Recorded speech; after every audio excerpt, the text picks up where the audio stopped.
अस्सलामु अलैकुम students, welcome to the 6th lecture of Excel course. आज के लेक्चर में हम लॉजिकल फार्मूलाज जितने भी होते हैं उन तमाम फार्मूलाज को डिटेल में पढ़ने वाले हैं। जैसा कि हमने लास्ट लेक्चर में डिस्कस किया था कि फार्मूलाज को यूज़ करने के लिए वो कौन सी बेसिक्स हैं जो पहले से पता होनी चाहिए हमें।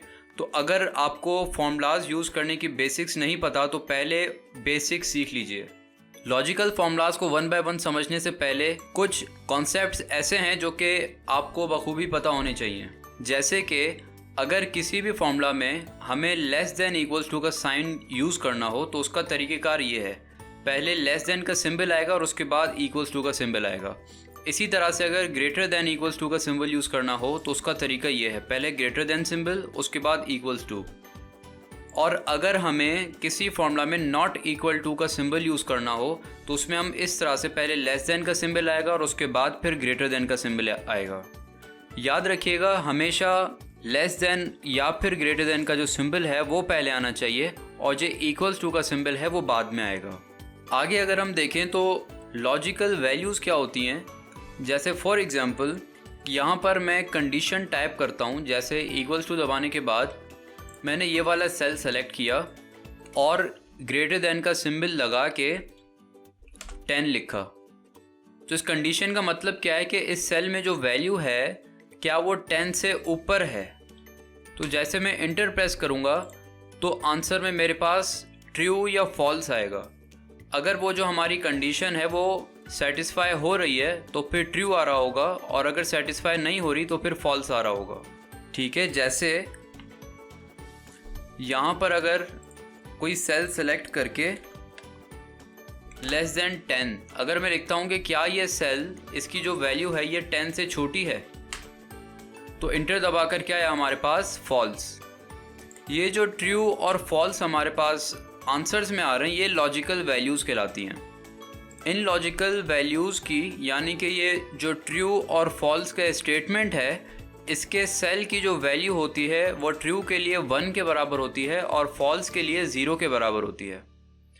तो अगर किसी भी फॉर्मूला में हम कोई कंडीशन पुट करते हैं तो अगर वो ट्रू होती है तो उस कंडीशन को जहाँ पर हमने यूज़ किया है वहाँ पर ट्रू के बजाय वो उसकी वैल्यू 1 यूज़ करेगा और इसी तरह से फॉल्स के बजाय वो उसकी वैल्यू 0 यूज़ करेगा।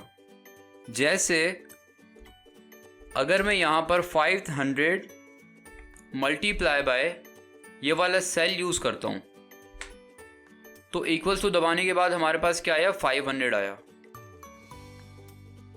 लेकिन अगर इसी तरह से मैं फॉल्स वाला सेल यूज़ करता हूँ तो आंसर हमारे पास क्या आ रहा है, 0 आंसर आ रहा है। क्यों? क्योंकि इस वाले सेल की वैल्यू 1 है और इस वाले सेल की वैल्यू 0 है। आगे अगर हम देखें, अगर किसी फॉर्मूला में हमें कोई टेक्स्ट वैल्यू टाइप करनी हो, कि जैसे हमें पता है कि फॉर्मूले के अंदर जितनी भी सारी चीज़ें होंगी सब चीज़ों को या तो वो फॉर्मूला फंक्शन के तौर पे ट्रीट करता है या फिर नंबर्स के तौर पे ट्रीट करता है। टेक्स्ट की फॉर्म में किसी भी चीज़ को फॉर्मूला एक्सेप्ट नहीं करेगा बल्कि एरर दे देगा। जैसे ट्रू और फॉल्स है, इनकी कुछ डिफाइंड वैल्यूज़ हैं तो इनका प्रॉब्लम नहीं होता, ट्रू की जगह वो 1 यूज़ करेगा, फॉल्स की जगह वो 0 यूज़ करेगा। लेकिन फंक्शंस और इस तरह के स्टेटमेंट्स के बजाय अगर हम कोई टेक्स्ट लिखते हैं तो उसको एक्सेल एक्सेप्ट नहीं करेगा बल्कि एरर शो करेगा। तो जब भी हमें फॉर्मूले में मेंशन करना हो कि भाई जो चीज़ हम टाइप कर रहे हैं इसको आपने टेक्स्ट के तौर पे ट्रीट करना है, तो उसके लिए हमें क्या करना होता है, जो भी हमें टेक्स्ट लिखना है अपना उसके स्टार्ट में और उसके एंड में इन्वर्टेड कॉमास लगाने हैं। ठीक है, या फिर अगर हमें टेक्स्ट के बजाय कहीं पर कोई ब्लैंक स्पेस छोड़ना है कि हम चाहते हैं कि यहाँ पर कुछ भी ना आए, ना टेक्स्ट आए ना ही आंसर में कोई वैल्यू आए, तो वहाँ पर हमने सिंपल 2 इन्वर्टेड कॉमास एक साथ लगा देने, इसके बीच में कुछ भी नहीं है। तो इसका मतलब एक्सेल इसको ऐसे ट्रीट करेगा कि टेक्स्ट की फॉर्म में कोई भी चीज़ मौजूद नहीं है तो इसने उसको यूज़ नहीं करना और ब्लैंक आ जाएगा हमारे पास। आगे बढ़ते हैं हमारे नेक्स्ट टॉपिक की तरफ जो कि है इफ़ ऑपरेटर। जो हमारा पहला लॉजिकल फॉर्मूला है वो है इफ़ को हम कब यूज़ करते हैं, पहले यहाँ पर टोटल वैल्यूज़ निकाल लेते हैं।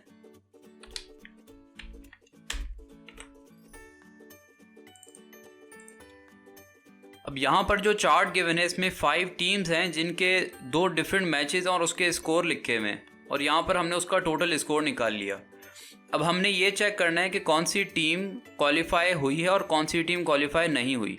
तो उसकी कंडीशन हमारे पास क्या गिवन है कि total score should be greater than 20 to qualify. तो जो टोटल स्कोर आ रहा है वो अगर 20 से बड़ा होगा तो टीम क्वालिफाई करेगी, और अगर 20 से बड़ा नहीं होगा तो फिर टीम क्वालिफाई नहीं करेगी। तो यहाँ पर हम चाहते हैं कि स्टेटस वाले कॉलम में या तो क्वालिफाई लिखा आ जाए या फिर नॉट क्वालिफाइड लिखा आ जाए। तो उसके लिए हम इफ़ ऑपरेटर यूज़ करने वाले हैं। इक्वल्स टू IF जैसे ही लिखेंगे तो इफ़ का फंक्शन यहाँ पर आ जाएगा। ब्रैकेट ओपन किया तो यहाँ पर इफ़ का ऑपरेटर स्टार्ट हो चुका है, और उसके अंदर जो पहला ऑप्शन ये दे रहा है, हमेशा याद रखिएगा जो चीज़ बोल्ड होगी फॉर्मूला के बराबर में हम उस वक्त उस वाली चीज़ की वैल्यू टाइप कर रहे होंगे। तो जैसे अगर ये वाली चीज़ बोल्ड है तो हम इसका इनपुट दे रहे हैं, अगर ये वाला पार्ट बोल्ड होगा तो फिर हम उसका इनपुट दे रहे होंगे उस वक्त। तो यहाँ पर लॉजिकल टेस्ट क्या है, जैसे ऊपर हमने लॉजिकल वैल्यू पढ़ा कि ट्रू और फॉल्स क्या होता है, तो लॉजिकल टेस्ट का मतलब यह है कि यहाँ पर हमने कोई कंडीशन देनी है और वो जो कंडीशन है उसका आंसर या तो ट्रू होगा या तो फॉल्स होगा। तो यहाँ पर हम लॉजिकल वैल्यू डिसाइड कर रहे हैं कि ट्रू है या फॉल्स है। तो इसका मतलब ये एक क्या है, एक लॉजिकल टेस्ट है जिसमें हम लॉजिकल वैल्यू चेक करना चाह रहे हैं। तो यहाँ पर कंडीशन क्या है हमारी क्वालिफाई करने की, कि जो टोटल स्कोर है वो 20 से बड़ा होगा तो क्वालिफाई करेंगे। तो यहाँ पर कंडीशन टाइप करते हैं, ये वाला सेल सेलेक्ट किया। कंडीशन ये है कि इसका 20 से बड़ा होना ज़रूरी है, तो यहाँ पर मैंने कंडीशन टाइप कर दी। फिर जैसे ही मैं कॉमा प्रेस करूँगा तो क्या होगा कि लॉजिकल टेस्ट वाला पार्ट बोल्ड नहीं रहा अब, बल्कि कौन सा पार्ट बोल्ड हो गया, वैल्यू इफ़ ट्रू। मतलब लॉजिकल टेस्ट का इनपुट हमने दे दिया है। अब कॉमा के बाद जो नेक्स्ट चीज़ है वो मैंने क्या टाइप करनी है, वैल्यू इफ़ ट्रू। अगर ये लॉजिकल टेस्ट ट्रू होता है तो उस केस में इस वाले सेल के अंदर क्या वैल्यू आ जानी चाहिए। तो अगर ये लॉजिकल टेस्ट ट्रू होता है, अगर 20 से ऊपर स्कोर आता है, तो हमारी जो रिक्वायरमेंट है वो क्या है कि यहाँ पर लिखा आ जाए क्वालिफाइड। तो मैं इन्वर्टेड कॉमा लिखूंगा पहले, क्योंकि ये टेक्स्ट है जो मैं रिजल्ट में चाह रहा हूँ, कोई नंबर नहीं। अगर मैं कोई नंबर टाइप करूँगा तो वो आ सकता है, लेकिन अगर मैं कोई टेक्स्ट टाइप करूँगा बिना इन्वर्टेड कॉमा के तो ये फॉर्मूला उसको रीड नहीं करेगा। हमें इन्वर्टेड कॉमा लगाकर शो करना है कि इस चीज़ को आपने फॉर्मूले के तौर पे या किसी फंक्शन के तौर पे या किसी न्यूमेरिक वैल्यू के तौर पे ट्रीट नहीं करना, बल्कि इसको आपने टेक्स्ट के तौर पे ट्रीट करना है। इन्वर्टेड कॉमा एंड में लगा दिया। फिर जैसे मैं कॉमा लगाऊंगा तो अब कौन सा पार्ट बोल्ड हो गया, वैल्यू इफ़ फॉल्स। अगर ये कंडीशन सेटिस्फाई नहीं होती, अगर इस लॉजिकल टेस्ट का आंसर फॉल्स आता है, तो फिर यहाँ पर सेल में क्या वैल्यू आनी चाहिए, फिर हम चाहते हैं कि लिखा आ जाए नॉट क्वालिफाइड। इन्वर्टेड कॉमा लगा दिया। यहाँ पर हमारी ये जो फाइनल जो इनपुट था वैल्यू फॉल्स वाला वो भी कंप्लीट हो गया। इसके बाद ब्रैकेट क्लोज। जैसे इंटर प्रेस किया, यहाँ पर क्या लिखा है, क्वालिफाइड। क्यों? क्योंकि जो स्कोर है वो 22 से बड़ा है।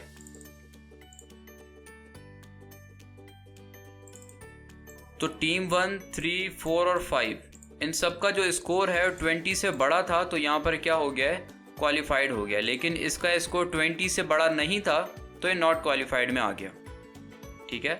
अब अगर हमें ये कंडीशन रखनी हो कि जो 20 वाला है वो भी क्वालिफाई करेगा, तो हमें सिर्फ क्या करना पड़ेगा, इस फॉर्मूला में ग्रेटर देन के बजाय ग्रेटर देन इक्वल्स टू की कंडीशन लगा दी कि भाई 20 के बराबर वाला भी क्वालिफाई करेगा और 20 से ऊपर स्कोर वाला भी क्वालिफाई करेगा। तो इस वाले अपडेटेड फॉर्मूला को हम नीचे तक लगा देते हैं, तो ये वाली टीम भी क्या हो गई, क्वालिफाई हो गई। तो इस वाले केस में सारी टीम्स ने क्वालिफाई किया है। आगे बढ़ते हैं हमारे नेक्स्ट टॉपिक की तरफ, जो कि है एंड ऑपरेटर। एंड ऑपरेटर क्या होता है कि जैसे इफ फंक्शन को यूज़ करते वक्त हमने सिर्फ एक ही कंडीशन डिफाइन की थी, जो कि ये है कि स्कोर जो है वो 20 से ज़्यादा होना चाहिए। लेकिन अगर एक से ज़्यादा कंडीशंस हों तो उस केस में हमें क्या करना पड़ेगा, हमें एंड ऑपरेटर यूज़ करना है। जैसे यहाँ पर कंडीशन क्या है, total score should be greater than 20, ये सेम कंडीशन है, and penalties should be less than 4 to qualify. अब यहाँ पर कुछ पेनल्टीज लगी हैं खेलते हुए टीम को, तो ये जो पेनल्टी की वैल्यू है ये 4 से छोटी होनी चाहिए और जो स्कोर है टोटल वो 20 से बड़ा होना चाहिए। तो यहाँ पर टोटल स्कोर निकाल लेते हैं।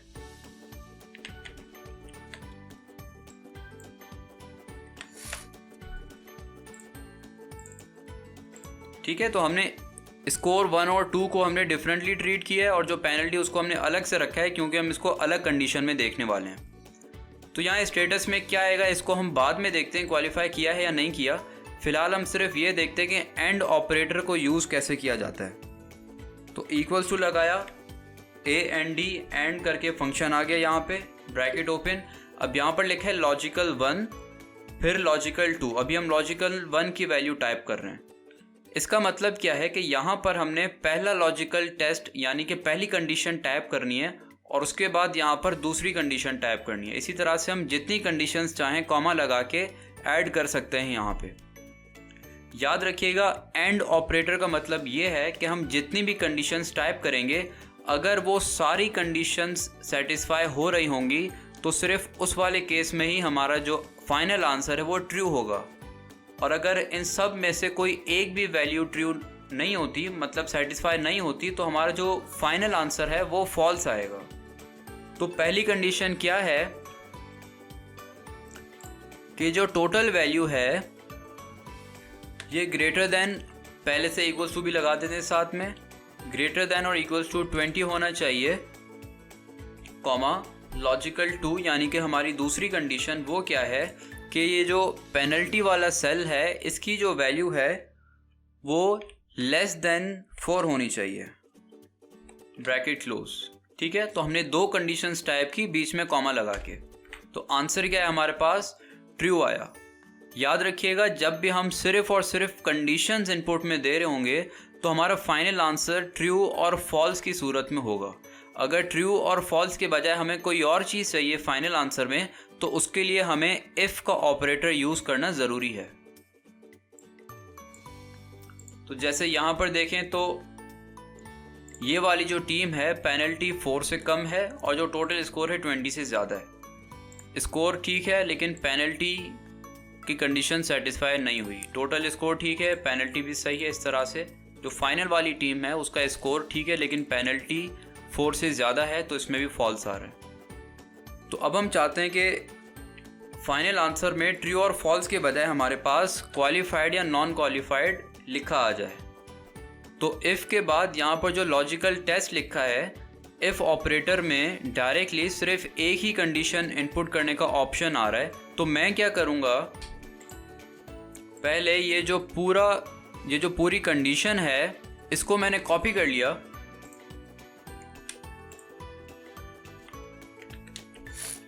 तो अब ये जो लॉजिकल टेस्ट है इसमें मैं वो पूरी जो एंड वाली कंडीशन थी वो मैं पूरी एक साथ टाइप कर दूंगा। तो एक फंक्शन के अंदर एक दूसरा फंक्शन हमने यूज़ किया, क्यों? ताकि हम एक से ज़्यादा कंडीशन यूज़ कर सकें। याद रखिएगा, हमें ब्रैकेट्स का बहुत ध्यान रखना है कि जो ब्रैकेट ओपन हो रहा है उसका क्लोज होना भी उसी के साथ ज़रूरी है। जैसे एंड ऑपरेटर जो है वो यहाँ से स्टार्ट हो रहा है तो यहाँ पर ब्रैकेट ओपन आया, और एंड ऑपरेटर यहाँ पर ख़त्म हो रहा है तो यहाँ ब्रैकेट क्लोज आ गया। ठीक है, इसी तरह से इफ़ ऑपरेटर का जो ब्रैकेट है वो यहाँ पर स्टार्ट हो रहा है और जहाँ पर इफ़ ऑपरेटर का पूरा जो फॉर्मूला है वो ख़त्म हो रहा होगा तो वहाँ पर हम ब्रैकेट क्लोज लगा देंगे। तो कॉमा लगा के लिखना है, अगर वैल्यू ट्रू हो तो हमें क्या चाहिए,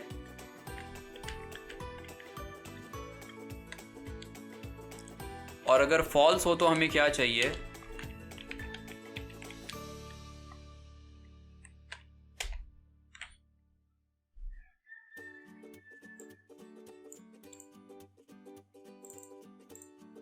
ठीक है, तो जहाँ पर दोनों कंडीशन सेटिस्फाई हुई हैं वहाँ क्वालिफाइड लिखा आ गया और जहाँ पर दोनों सेटिस्फाई नहीं हुई वहाँ पर नॉट क्वालिफाइड लिखा आ गया। आगे बढ़ते हैं हमारे नेक्स्ट टॉपिक की तरफ जो कि है और ऑपरेटर। अब एंड ऑपरेटर और ऑपरेटर बिल्कुल सेम हैं, सिर्फ डिफरेंस क्या है कि एंड ऑपरेटर में फाइनल आंसर ट्रू तब आता है जब जितनी भी कंडीशन हमने इनपुट में दी हैं वो सारी की सारी सेटिस्फाई हो रही हों। अगर उनमें से एक भी कंडीशन सेटिस्फाई नहीं होगी तो आंसर में फॉल्स आएगा।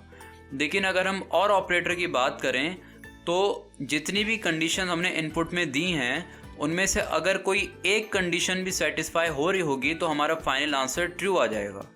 और का मतलब क्या होता है कि या तो ये, तो जितनी भी कंडीशन हम देंगे उनमें से वो देख लेगा कोई एक सी भी कंडीशन सेटिस्फाई हो रही है तो आंसर हमारा ट्रू होगा। तो यहाँ पर पहले और ऑपरेटर ट्राई करते हैं। वही लॉजिकल वैल्यू 1, उसमें हम चाहते हैं कि इस वाले सेल की जो वैल्यू है वो ग्रेटर दैन इक्वल्स टू 20 हो और इस वाले सेल की जो वैल्यू है वो लेस देन 4 हो। ठीक है, तो दोनों में से कोई एक भी कंडीशन जहां पर सेटिस्फाई हो रही होगी तो वहां पर ये आंसर हमारे पास ट्रू दे देगा। तो सेम यहां पर पूरा फॉर्मूला हमने कॉपी कर लिया। याद रखिएगा जब हम इस वाले पूरे फॉर्मूला को किसी दूसरे फंक्शन में यानी कि जैसे इफ ऑपरेटर के अंदर हमने यूज करना है तो इस वाले इक्वल टू को हमने दोबारा से यूज नहीं करना।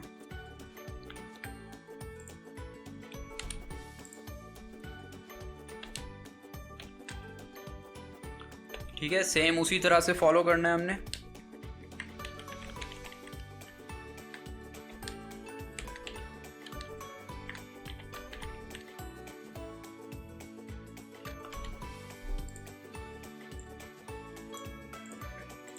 ठीक है, तो जहां पर दोनों में से कोई एक कंडीशन भी सेटिस्फाई हुई है तो वहां पर इसने क्वालिफाइड शो किया है। जैसे पेनल्टी 4 से ज़्यादा है लेकिन स्कोर हमारा 20 से ऊपर था, एक कंडीशन सेटिस्फाई हो गई तो यहाँ पर इसने क्वालिफाइड शो कर दिया। आगे बढ़ते हैं हमारे लास्ट टॉपिक की तरफ जो कि है इफ नेस्टेड।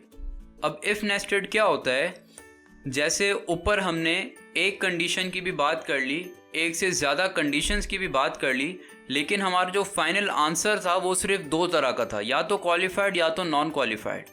अगर 2 से ज़्यादा आउटपुट में आंसर चाहिए तो उसके लिए हमें इफ़ नेस्टेड का फंक्शन यूज़ करना पड़ेगा। अब जैसे यहाँ पर रिक्वायरमेंट ये है कि रिमार्क्स के कॉलम में हमने लिखना है अगर जो टोटल वैल्यू है वो 25 से ऊपर हो तो एक्सीलेंट चाहिए हमें, अगर 20 to 25 हो तो गुड लिखा आना चाहिए और अगर 20 से कम हो तो एवरेज लिखा आना चाहिए। तो यहाँ पर हम इफ़ का फॉर्मूला ट्राई करते हैं।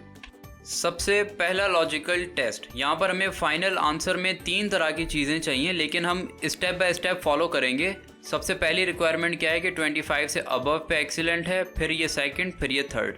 तो हम एक एक करके चलेंगे क्योंकि जो इफ़ ऑपरेटर है वो हमें एक से ज़्यादा टाइम्स यूज़ करना है एक ही फॉर्मूले के अंदर। ये चीज़ इफ़ नेस्टेड कहलाती है। तो एक वक्त में हम सिर्फ एक ही लॉजिकल टेस्ट के ऊपर फोकस करेंगे। जैसे जो सबसे पहला वाला है वो क्या है कि अबव 25, अगर जो स्कोर है वो 25 से ऊपर होगा तो ये एक्सीलेंट शो करेगा। तो ग्रेटर दैन इक्वल्स टू 25 हमारी कंडीशन हो गई। अगर ये कंडीशन सेटिस्फाई होती है तो एक्सीलेंट लिखा आना चाहिए। अगर ये कंडीशन सेटिस्फाई नहीं होती तो उस केस में हमें फिर ये बाकी की 2 चीज़ें देखनी पड़ेंगी। लेकिन यहाँ पर आउटपुट में हमारे पास ऑप्शन क्या है, सिर्फ वैल्यू इफ़ फॉल्स लिखा है कि यहाँ पर मैं जो भी चीज़ लिखूँगा वो 25 से ऊपर ना होने के अलावा किसी भी सूरत में जो भी हमारे पास होगा ये वो वाली वैल्यू यहाँ पर शो कर देगा। तो हमें यहाँ पर और कंडीशंस यूज़ करनी है, इफ़ की और कंडीशंस अप्लाई करनी है। तो उसके लिए हम इफ़ टाइप करेंगे, मतलब हम इफ़ का फॉर्मूला दोबारा से इसी ऑपरेटर के अंदर अप्लाई कर रहे हैं कि जब ये कंडीशन सेटिस्फाई ना हो, जब इस लॉजिकल टेस्ट का आंसर फॉल्स हो, तब ये दोबारा ये वाला फॉर्मूला अप्लाई कर ले। ठीक है, यहाँ पर नोट करने वाली एक और चीज़ क्या है कि जब हम इन्वर्टेड कॉमा में कोई चीज़ टाइप करते हैं तो ये नीचे इस तरह से फंक्शंस की कोई भी लिस्ट शो नहीं कर रहा होता, क्योंकि इन्वर्टेड कॉमा टाइप करते ही इसको समझ आ जाता है कि हम टेक्स्ट टाइप करने वाले हैं तो इसने टेक्स्ट के तौर पे ट्रीट करना है। इन्वर्टेड कॉमा के बगैर जैसे ही मैंने कोई भी चीज़ टाइप की तो ये फॉर्मूलाज में सर्च करने लगा कि मैं कौन सा फॉर्मूला यूज़ करना चाह रहा हूँ।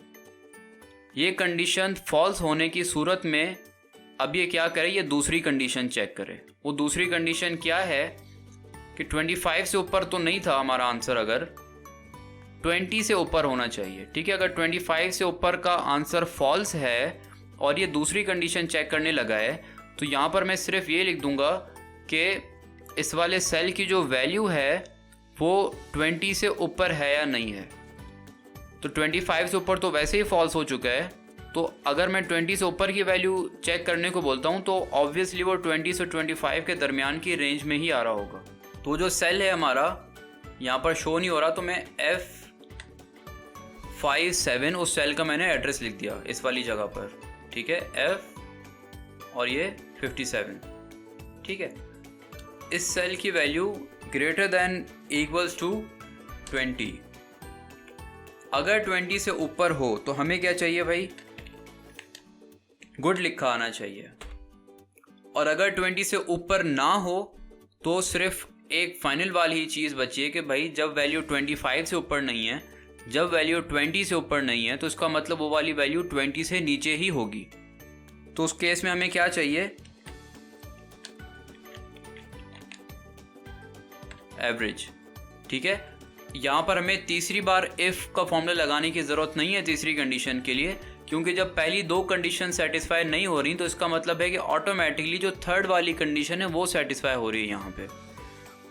तो ब्रैकेट क्लोज लगाया, ये रेड कलर शो कर रहा है कि ये वाला ब्रैकेट और ये वाला ब्रैकेट ये एक दूसरे को ओपन एंड क्लोज कर रहे हैं। तो इसका तो ब्रैकेट आ गया, लेकिन मुझे दोबारा से ब्रैकेट क्लोज लगाना पड़ेगा जो कि ब्लैक वाला है, यहाँ से लेकर यहाँ तक क्लोज हो रहा है, ठीक है। तो चेक करते हैं कि फॉर्मूला काम कर रहा है नहीं कर रहा, ठीक है। तो अगर 20 से 25 है तो गुड लिखा आ गया, 20 से नीचे है तो एवरेज, 25 से ऊपर है तो उन सब में एक्सीलेंट लिखा आ गया। आई होप आज के लेक्चर में आपको तमाम चीज़ें क्रिस्टल क्लियर होंगी। अगर सब अच्छे से समझ आ गया है तो please subscribe to the channel. Thank you for watching the video. अल्लाह हाफिज़।